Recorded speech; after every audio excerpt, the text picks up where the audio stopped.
Hello everyone. यह chemistry unit chemistry का 11th chemistry का पार्ट 1 जो यूनिट है आपकी उसका सेकेंड वीडियो है। और ये बेसिकली आपका जो हम लोग इम्पॉर्टेंट फैक्ट हैं केमिस्ट्री में उन्हीं को डिस्कस कर रहे हैं। पूरा डिटेल में डिस्कशन जो होगा वो ऐप पे किया जा रहा है। ओके, सो ये इसका एक ओवरव्यू है केमिस्ट्री में जो इम्पॉर्टेंट फैक्ट है उसको ही डिस्कस कर रहे हैं। सो कंटिन्यू करते हैं। ये सेकेंड पार्ट है इसका। अगर आप लोगों ने पहला पार्ट नहीं देखा तो उसको प्लीज़ वॉच करके तभी देखें उसको, क्योंकि इससे आपकी अंडरस्टैंडिंग थोड़ी अच्छी बनेगी। ओके, सो करते हैं आगे। ठीक है, द्रव्य की प्रकृति, नेचर ऑफ मैटर। तो नेचर ऑफ मैटर पहले समझने से पहले आपको द्रव्य समझना होगा। तो द्रव्य क्या होता है? द्रव्य यानी मैटर। ये द्रव्य और द्रव में बहुत अंतर होता है। ठीक, तो द्रव्य या द्रव कहते हो, ये एक द्रव्य होता है। तो आप समझिए, द्रव जो होता है ये द्रव्य का ही एक पार्ट है। द्रव्य बड़ी चीज़ है, मतलब ये मैटर है। द्रव्य जो यूज हुआ है वो मैटर के लिए, और मैटर के तीन पार्ट होते हैं, सॉलिड होता है, लिक्विड होता है, गैस होता है। तो उसी तीन पार्ट में से एक जो है लिक्विड है। तो द्रव्य और द्रव जो है ये दोनों अलग अलग चीज़ें हैं। ओके, ये बात आपको ध्यान रखिएगा। द्रव्य में तीनों आते हैं और द्रव में सिर्फ वही चीज़ें आती हैं जिनका आयतन तो निश्चित होता है परंतु आकार निश्चित नहीं होता है, द्रव में आती हैं। अभी देखेंगे इसके बारे में। सो आगे देखेंगे इसमें कि द्रव्य क्या होता है कि जिस कोई भी वस्तु हो जिसका द्रव्यमान होता है, ठीक है ना। द्रव्यमान यानी कि वो कुछ मैटर से मिलके बना रहेगा। जैसे कुछ भी होता है वो कुछ छोटे छोटे कणों से मिलके बना है, ठीक है ना। आप कुछ भी उठा लें, हर चीज़ छोटे छोटे छोटे पार्ट से बनी है। अगर आप अपनी बॉडी किसी भी लिविंग थिंग्स को उठा लेंगे तो उसमें यूनिट सेल वगैरह होती है, तो सेल से बनी रहती है। और जैसे अगर आप लोग परमाणु की बात करोगे तो परमाणु कोशिका से बहुत छोटा है। ओके, कोशिका तो दिख भी जाता है, कोशिका का पार्ट भी दिख जाता है, बट आप किसी भी तरीके से इलेक्ट्रॉन हुआ, प्रोटॉन हुआ, न्यूट्रॉन हुआ, इनके इमेजेस अभी तक लिए नहीं गए हैं। सो इनको देखा नहीं जा सकता है। तो आप इसको समझिए। तो द्रव्य का बेसिक डेफिनेशन आपको यहाँ पे समझना है। देखिए, आप टॉपिक जैसे जैसे आगे बढ़ेगा मैं वहाँ पे अच्छे से समझा दूँगा सही समय पे।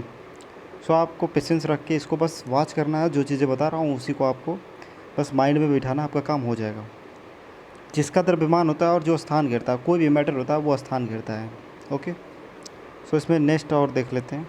द्रव्य की डेफिनेशन अगर आपसे पूछेगा तो जिसका द्रव्यमान होता है स्थान घेरता है, बस दैट्स इट, उससे ज़्यादा कुछ नहीं। आगे देखिए, द्रव्य कहलाता है। और हमारे पास जैसे पुस्तक है, कलम है, पेंसिल, जल, वायु, सभी जीव जो हैं ये द्रव्य से हैं। ये सब इम्पॉर्टेंट है। देखिए, जो भी स्थान घेरता है जिसमें द्रव्य होता है, ठीक है। द्रव्य और भार दोनों अलग अलग चीज़ें हैं। या अभी टॉपिक में क्लियर हो जाएगा, इसमें है मेंशन है, मैं आपको बता रहा हूँ अभी। देखिए, द्रव्य की अवस्थाएं, द्रव्य जो होता है तीन अवस्थाओं में होता है। आपको बचपन में ही पढ़ाया गया होगा, ठोस है, द्रव है, गैस है। तो द्रव्य अवस्था है, देखिए ये ठोस की अवस्था है। ये वाला, ये जितनी व्यवस्थाएं ये ठोस की अवस्थाएं हैं। तो ठोस में क्या होता है कि इसमें रेगुलर पैटर्न पर पैकिंग होती है। ओके, रेगुलर पैटर्न पे क्या पैकिंग होती है कि यहाँ पर इसमें आप लोग देखोगे तो ये रेगुलर पैटर्न को फॉलो करता है, रेगुलर पैटर्न, ठीक है। और ये इसका इमेज एकदम मैच करता है। जैसे आप लोग देखे होंगे कि मार्केट में ठेले वगैरह पे आम या सेब वगैरह जो अच्छे से पैटर्न में उसको सजा कर बेचते हैं, वहाँ पर आप देख सकते हैं तो जितने भी सॉलिड होते हैं वो इसमें इस प्रकार की पैकिंग होती है। और इससे हट के भी होती है जो अक्रिस्टली में देख सकते हैं आप लोग। तो उसमें रेगुलर नहीं होता है, लेकिन कुछ ऐसे अंश वहाँ पे मिल जाएंगे जो रेगुलर वहाँ पे थोड़ा बहुत होता है, ठीक है। तो यहाँ पर देख सकते हैं, लेकिन कहने का मतलब है कि इसका जो अणु है जहाँ पर ये बैठ गया है वो अपनी स्थान छोड़ के भागेगा नहीं, वो वहीं पर रहेगा। इसको अपना स्थान छोड़ के कहीं भी, ये हल्का हल्का वाइब्रेट करते हैं, हल्का हल्का वाइब्रेट करते हैं, बट ये अपने स्थान को छोड़ के न इधर जाएंगे न उधर जाएंगे। ये आपको ध्यान रखना है। द्रव की बात करें, इनमें काफ़ी थोड़ी सी दूरी होती है, इसके अपेक्षा में थोड़ी दूरी दूरी पर रहते हैं। और ये क्या करते हैं, अपना स्थान छोड़ सकते हैं, इधर उधर मूव करते हैं, ठीक है। इसको आप देख सकते हो कैसे, जब पानी में आप क्या करिएगा कि पानी लेके उसमें कोई नील वगैरह ऊपर से ड्रॉप कर देना है, डाल देना है, तो आप देखना वो किस प्रकार से वो फैल रहा है। वो पूरी पानी में फैल जाना उसका ये शो करता है कि पानी के अणु जो है ना वो गति कर रहे हैं, वो गति कर करके कलर को इधर उधर लेके जा रहे हैं, कलर को इधर उधर लेके जा रहे हैं। अदरवाइज़ स्थिर रहता तो क्या होता, धीरे से वो आता और ऊपर से डालते नीचे जाके यहाँ पे गिर जाता, ठीक। लेकिन ये कलर पूरा हर जगह फैल जाता है। इसका रीज़न क्या है कि इसके अणु जो हैं, जो द्रव होता है उसके पूरे अणु क्या करते हैं, गति करते हैं, उसी में अंदर गति करते रहते हैं। बट इनका आयतन फिक्स होता है। आयतन फिक्स होने का मतलब ये जितना स्थान घेरेगा वो फिक्स रहेगा, ओके। ये गिलास में रख दोगे तो उतना ही जगह घेरेगा, जितना बाल्टी में, जितना लोटे में, जितना भी पात्र हो सकता है। गैस के बारे में देखिए, गैस के अणु बहुत दूर दूर होते हैं, इनका आपस में कोई लेना देना नहीं होता है, ठीक। सब अपने अपने में मस्त होते हैं, इनका आपस में कोई लिंक नहीं होता है। ये अनियमित गति करेंगे इधर उधर बहुत तेज़ स्पीड से, और जितना जगह पा जाएंगे उस उतनी जगह में ये क्या करते हैं, उसमें मोशन करेंगे पूरा। तो जितना भी जगह इनके लिए अवेलेबल रहेगी, उपलब्ध रहेगी, उस पूरे में ये गति करते रहते हैं। आप इसीलिए देखते होंगे कि हवा में अगर कुछ भी मतलब धूल वगैरह फेंक देते हैं तो बहुत तेज़ से फैल जाती है, ओके। उसका रीज़न यही होता है क्योंकि जो गैस के अणु होते हैं बहुत स्पीड से हर पॉसिबल डायरेक्शन में वो मूव करते हैं। तो नेक्स्ट हम लोग थोड़ा सा इसके बारे में कंपैरिजन देख रहे हैं। देखिए, अब यहाँ पे ठोस के बारे में कुछ है लिखा हुआ है, इसको हम लोग थोड़ा सा पढ़ लेते हैं। देखिए, ठोसों में जो कण होते हैं एक दूसरे के पास क्रमबद्ध रूप से व्यवस्थित होते हैं, आपको मैं बताया हूँ। ये गतिशील नहीं होते, गतिशील मतलब ये अपना स्थान नहीं छोड़ते हैं। और द्रव में कण जो होते हैं पास पास होते हैं, फिर भी ये गति कर सकते हैं। तो ये द्रव में गति होती है इसमें। और ठोसों में और द्रव के अपेक्षा गैसों के जो कण है बहुत दूर दूर होते हैं, गैस में बहुत दूर दूर होते हैं, और वे आसानी और तेज़ी से गति कर सकते हैं, ठीक है ना, बहुत तेज़ी से गति करते हैं। कणों की इन व्यवस्थाओं के कारण द्रव की विभिन्न अवस्थाओं में जो है निम्नलिखित अभिलक्षण होते हैं। तो इनके बीच में क्या क्या लक्षण हैं वो सब हम लोग ये आपको याद रखना है। एक्चुअल में ये बहुत पहले ही सब सिखाया जाता है आप लोगों को, बट डोंट वरी, ये सब आपको याद ही रखना है, ठीक है ना। ठोस का जो आयतन होता है निश्चित होता है, उसका आकार भी निश्चित होता है। द्रव जो होता है उसका आयतन निश्चित होता है, परंतु आकार जो होता है अनिश्चित होता है, ये याद रखना है।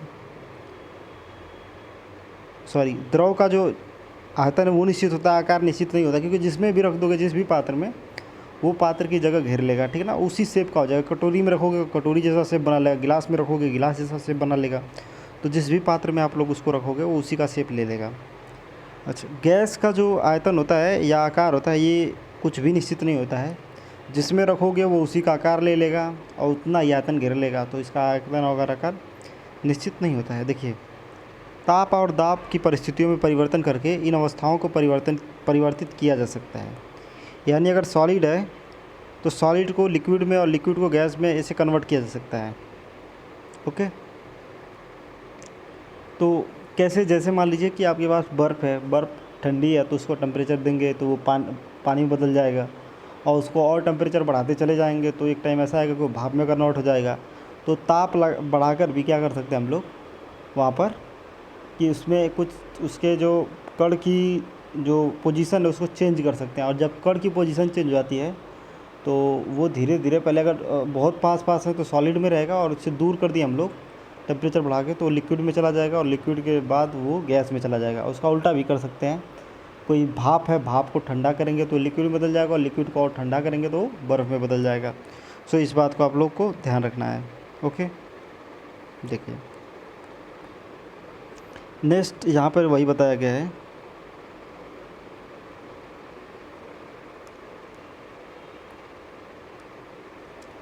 देखिए, ठोस को यही सब है, गर्म ठंडा करने पर क्या क्या पोजीशन है मैं बता चुका हूँ आपको। बस जल का एग्जाम्पल बेस्ट है, ठीक है ना, क्योंकि ये डेली लाइफ से जुड़ा होता है तो उसको आपको याद कर लेना है।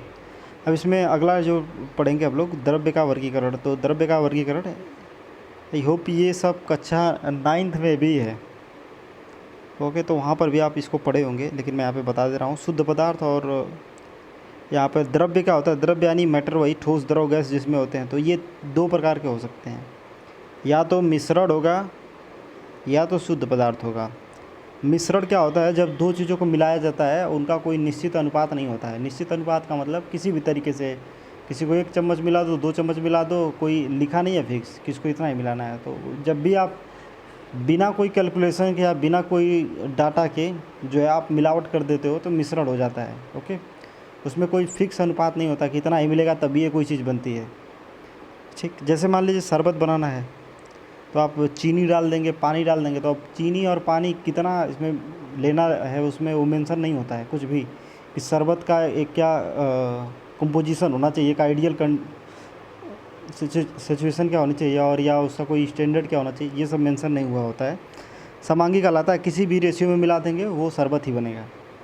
बिस्मांगी में वो, इसमें भी यही है, और समांगी में थोड़ा सा बेसिक अंतर ये है कि समांगी में इसका हर पार्ट का जो होता है वो समांगी होता है। समांगी इन द सेंस कि हर पार्ट का टेस्ट वगैरह जो होता है, देखने वाले जितने भी गुण होते हैं या उसकी प्रॉपर्टी जो होती है सेम होती है हर पार्ट में। जैसे आप अगर चीनी और पानी का घोल बनाते हैं तो उसमें पानी आप किसी भी उसके कोने से उठा लीजिए तो वो भी मीठा लगेगा, हर कोने का इक्वल मीठा लगेगा। कोई ऐसा नहीं कि कहीं पे ज़्यादा मीठा लगेगा और कहीं पे कम मीठा लगेगा। कंडीशन ये है कि आपको अच्छे से चीनी को मिला लेनी है। ओके, ऐसा नहीं कि चीनी तली में बैठी हुई है और आप ऊपर का पानी अगर ऐसा बैठा हुआ है तो ऊपर का पानी जाहिर सी बात है कि वो मीठा नहीं होगा जितना नीचे का पानी मीठा होगा। तो सो आपको चीनी उसमें पूरा प्रॉपरली मिक्सअप होना चाहिए। सो देखिए, समांगी मिश्रण समझ में आ गया। वही चीनी पानी का एग्जांपल याद रखना चाहिए कि हर पार्ट जो होगा इक्वल एकदम दिखेगा। विषमांगी होगा वो हर पार्ट इक्वल नहीं दिखेगा। जैसे आप मान के चलिए कि आपके पास नमक है और कोयला है, उसको मिक्सअप करेंगे तो हर पार्ट में ऐसा हो सकता है कि कहीं पे नमक ज़्यादा हो, कहीं पे कोयला ज़्यादा हो, ऐसा कुछ हो सकता है। ओके, तो यहाँ पर देखो एक चीज़ और भी, समांगी मिश्रण में अलग अलग देख नहीं पाओगे कि चीनी कहाँ गई, पानी कहाँ गई, ये समांगी मिश्रण में नहीं देख सकते। लेकिन आप विषमांगी में देख सकते हैं कि यहाँ पर कोयला है, यहाँ पर नमक है, ऐसा देख सकते हैं। द्रव्य में देखिए एक अगला है कैटेगरी शुद्ध पदार्थ। तो शुद्ध पदार्थ में दो चीज़ आती हैं, एक तत्व होता है और एक होता है यौगिक। तत्व में क्या होता है, एक ही प्रकार के परमाणु रहेंगे, जैसे लोहा होता है, तांबा होता है, ठीक है, जितना भी आप देखते हैं ये सब एक ही प्रकार के परमाणु होते हैं। और यौगिक में क्या होता है कि जिसमें एक से अधिक प्रकार के परमाणु हो, जैसे H2O। H2O को आप लोग समझ सकते हैं। ओके, सो तत्व में अगर आप लोग देखेंगे तो तत्व क्या होता है, जिसमें एक ही प्रकार के परमाणु रहेंगे और यौगिक में अलग अलग प्रकार के परमाणु रहेंगे। तो मैं बता रहा हूँ आपको कुछ एग्जांपल इसमें एनसीईआरटी में गिवन है, इसको हम लोग देखेंगे, ठीक है ना। यही सब लिखा हुआ है जो बताया हूँ, और उसमें तत्व और यौगिक आपको बहुत ज़्यादा फोकस करना है, तत्व और यौगिक पे, उससे ज़्यादा कुछ भी नहीं। तत्व और यौगिक देखिए, जैसे ये जो बात करते हैं,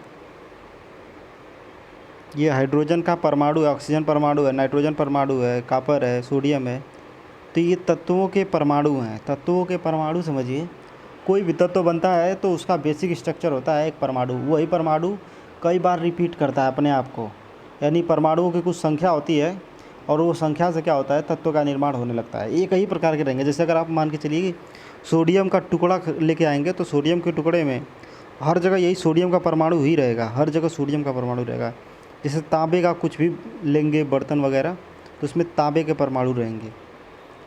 नाइट्रोजन का कोई ऐसा कोई तत्व नहीं है, ठीक है। N2 जो है एक अणु है या यौगिक है, किसमें इसको भी बोला जा सकता है तत्व ही नाइट्रोजन को, लेकिन यहाँ पे सही वर्ड है इसके लिए कि नाइट्रोजन एक यौगिक है, कि लिमिटेड है इसमें। और इसमें देखो जो तत्व होते हैं उसमें लिमिटेड संख्या में चलते रहते हैं, सोडियम के परमाणु वगैरह। देखिए यहाँ पे नेक्स्ट चीज़, जैसे हाइड्रोजन और हाइड्रोजन मिलते हैं समान प्रकार के तो अणु का निर्माण कर रहे हैं। एक अणु है ऑक्सीजन तो ऑक्सीजन का अणु बन गया है। सिंपल सी बात है, तत्व में और यौगिक में अंतर आपको, तत्व एक ही प्रकार के परमाणु से मिलकर बना होता है और अणु एक से अधिक प्रकार के। जैसे H2O जो है एक यौगिक है और आपका जो सोडियम है वो तत्व है, इस तरह से समझ सकते हैं। नेक्स्ट देखिए,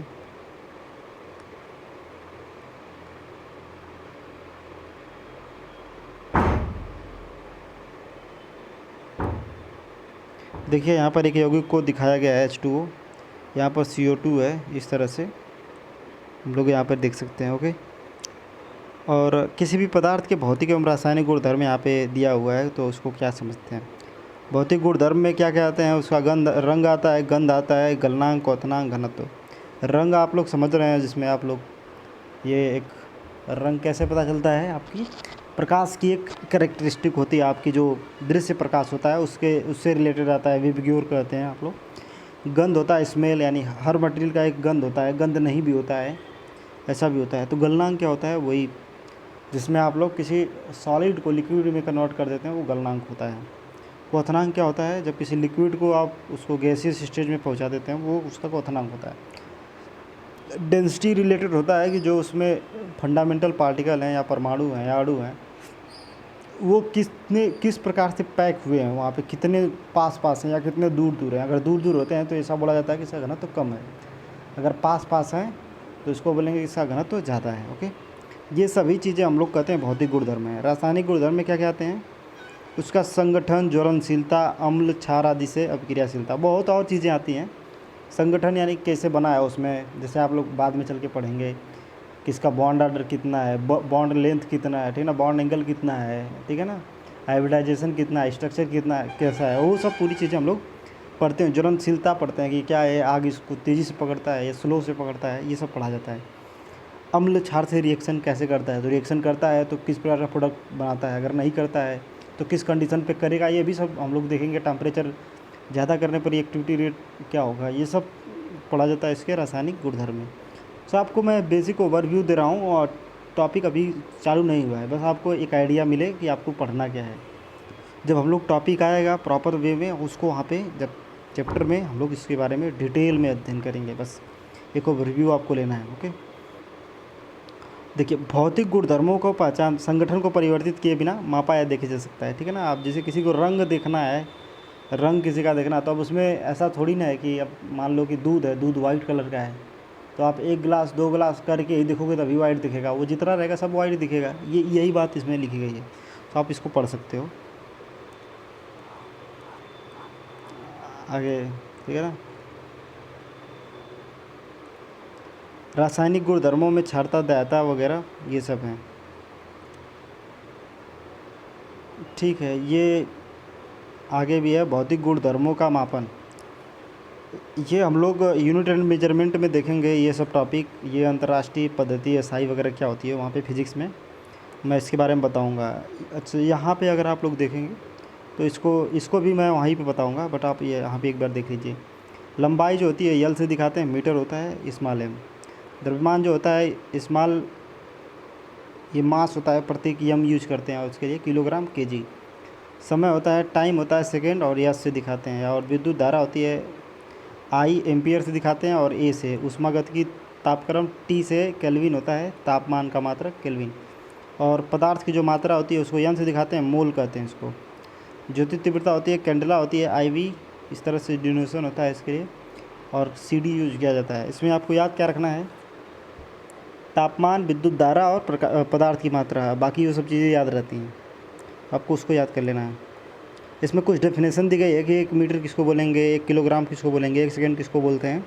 सो माय पॉइंट इज़ कि आपको इसमें से जो याद करना है सबसे इम्पॉर्टेंट, आप बस पदार्थ की जो मात्रा है उसको याद रखिए और विद्युत धारा का मात्रा की वो याद रखिए, बस इससे ज़्यादा कोई ज़रूरी नहीं है। मैं आपको अंडरलाइन कर रहा हूँ कौन सा आपको इसमें इम्पॉर्टेंट फैक्ट याद रखना है कि जो 1 एम्पियर की डेफिनेशन होती है, इसमें इतना न्यूटन प्रति इकाई पर बल लगता है, ये याद रखना है आपको। जब फ्यूचर में मैं पढ़ाऊँगा आपको तो वहाँ पर इस पर बात करेंगे हम लोग कि ये डाटा कहाँ पर काम आता है। तो 2 × 10⁻7 जो है याद रखना है। और 1 मोल क्या होता है, आपको 1 मोल कितना होता है ये भी याद होना चाहिए। 1 मोल होता है आपका 6.023 × 10⁻23। अगर कोई भी चीज़ इतनी संख्या में, जैसे 1 दर्जन को आप लोग 12 कहते हो कि 1 दर्जन कोई चीज़ है, तो इसका मतलब 12 चीज़ें हैं। तो अगर कोई भी चीज़ इतनी संख्या में रहेगी 6.023 × 10⁻23, जैसे बोल रहा हूँ टू द फैक्ट, इसी तरह से पॉइंट याद रखना है कि कोई भी चीज़ यदि 6.023 × 10⁻23 में है तो उसको बोलेंगे कि वो 1 मोल है। ओके, सो ये हम लोग इसका पार्ट 2 वीडियो है। अभी इसका पार्ट 3 वगैरह सब कुछ आएगा। जो फर्स्ट पार्ट में बेसिकली केमिस्ट्री का एक इंट्रो पार्ट है, उसमें बेसिक चीज़ें दी गई हैं। अभी हम लोग बेसिक से एडवांस की तरफ, अभी मैं राइटिंग पेन का यूज़ अभी कुछ क्वेश्चन वगैरह कराने के लिए मैं नहीं कर रहा हूँ, अभी मैं इसको कराऊंगा, क्योंकि अभी आप लोग को ओवरव्यू इसका लेना है कि क्या क्या पढ़ना है, कैसे पढ़ना है, वो सब चीज़ें हम लोग देखेंगे। सो कैसा लगा, अगर कोई पॉइंट नहीं समझ में आता है तो आप कमेंट में बता सकते हैं, मैं उसके लिए फिर अगले सेशन में एक्सप्लेन कर दूँगा। ओके।